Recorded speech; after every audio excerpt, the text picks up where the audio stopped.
Hi, Jay here with Laguna Tools. Today I'm going to do a demonstration setup of the DP series drill presses. This will be the DP20 and the same setup applies for our DX20. Let me get the box open and get the parts out.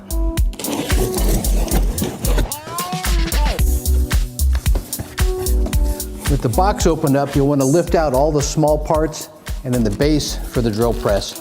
Make sure to get all of these parts out before you lift the styrofoam out, that way you don't lose any of the parts needed for assembly.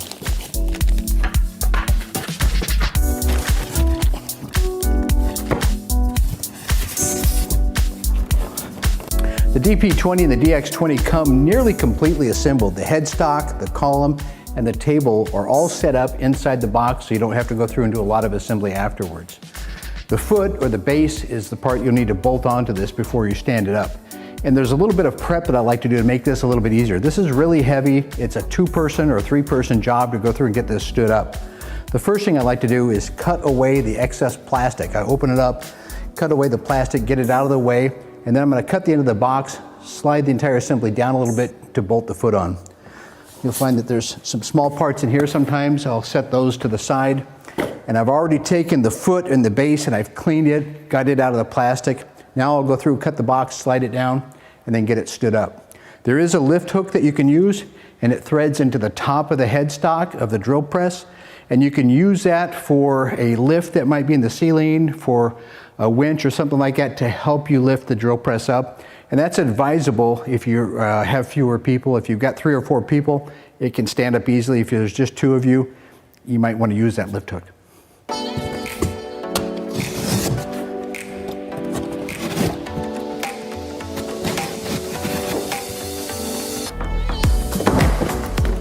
Now with the help of a friend, I've slid the drill press down, still in the styrofoam, just down about 10 or 12 inches off the end of the pallet. And that gives me room to work to put the base on. But first, I'll trim away some of the styrofoam here. And if you're going to use a lift hook, you may trim away some of the styrofoam on the headstock end as well.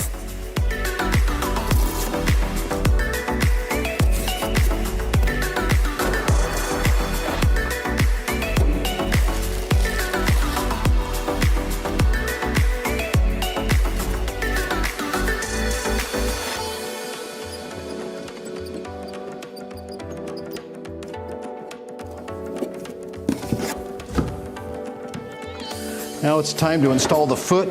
I'll get this set down next to the machine. This is heavy cast iron. If you need help, get some help to lift it. There are 4 bolts that hold it on and a supplied Allen wrench to bolt it.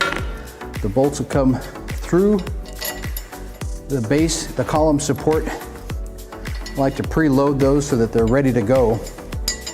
And then as I stand the foot up, I'll get 1, 2, 3 started at a time here, and then tighten them all down.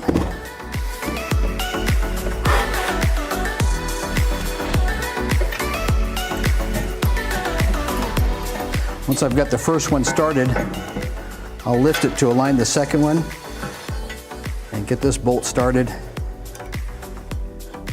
Once you have all 4 of them started, then tighten it down with the Allen wrench.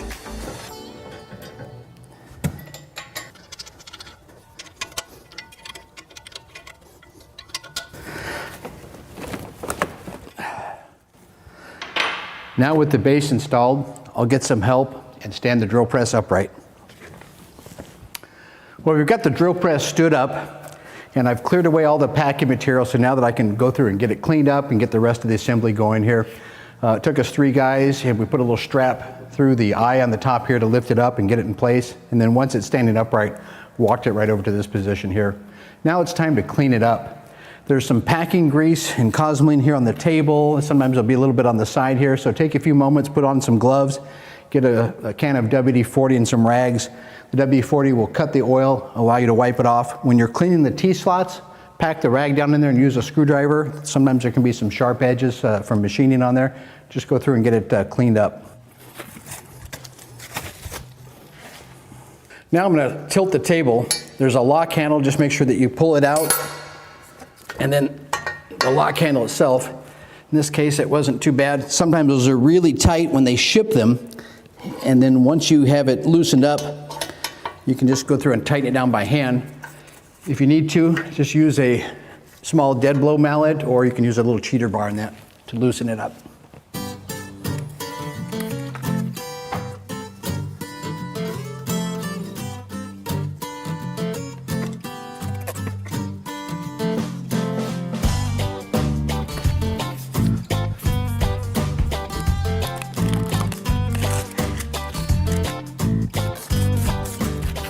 Now I'm going to install the insert plate for the table.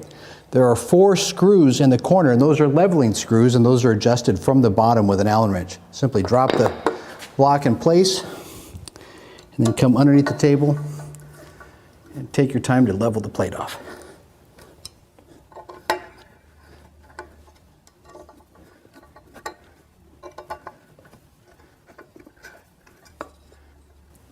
And there we go. Now before installing the chuck, make sure that the taper on the inside is clean. Get a rag and something that's not going to scratch the inside of the bore. Go through and give that a good cleaning and just make sure it's nice and clean.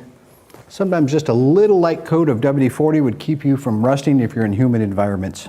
Now you'll do the same step here for the chuck bore.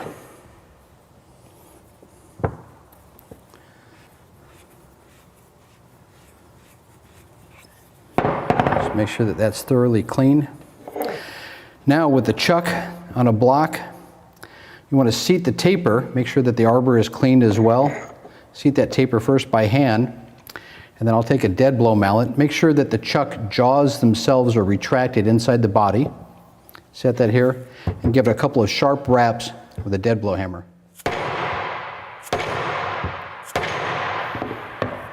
Now we're ready to insert this into the drill press, and we'll use this block to tap the chuck upwards.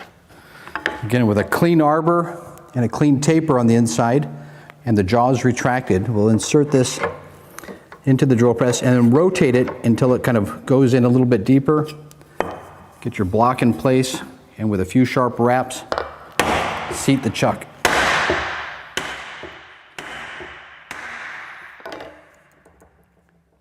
Now, should you need to remove the chuck for any reason, the drill press is supplied with a drift key. It has a nice taper on it.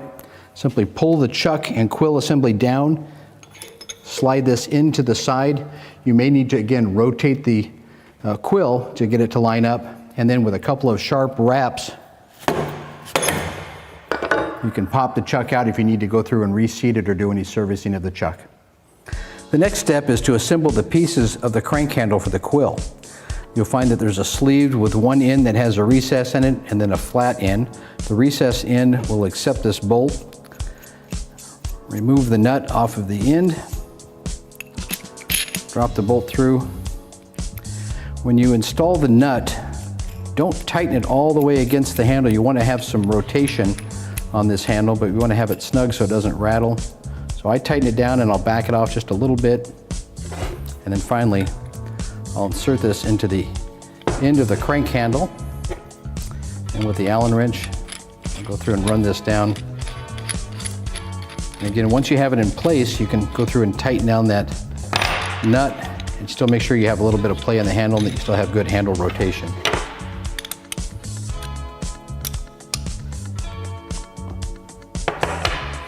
Now we'll install this on the drill press. Now on the shaft, locate the flat spot for the table lift handle. Make sure that your screw is backed out so you can slide that all the way in. I like to kind of flush it up with the end. Rotate this in by hand. Make sure I'm on the flat spot. And then finally, tighten this up with the Allen wrench. Now, with the table unlocked, I should be able to raise and lower the table easily with the crank handle.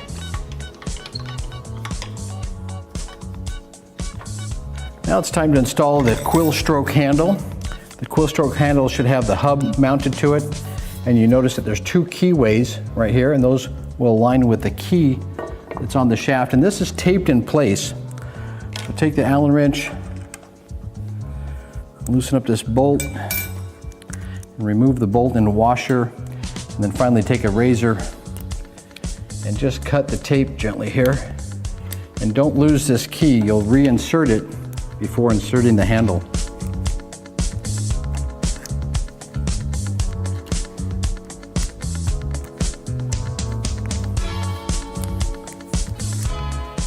If needed, wipe off the shaft itself before installing the handle. Make sure all the tape is out of the way.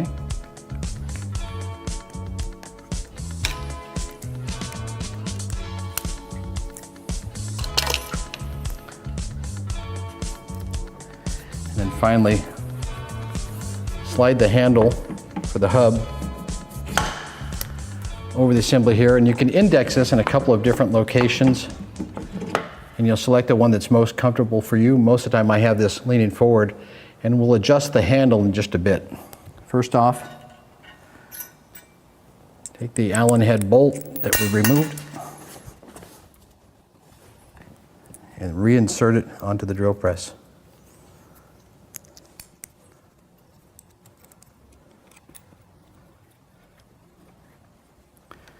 And tighten that down firmly. Now I can go through and adjust and lock the handle down. The handle is telescoping, so I can slide the handle in and out if I need a little bit more leverage, or if you have long hands and are tall, you can pull it out and then lock it down with the Allen bolt on the back side. I'm going to set that about halfway and lock that down, and then finally I'll tighten down the nut right here.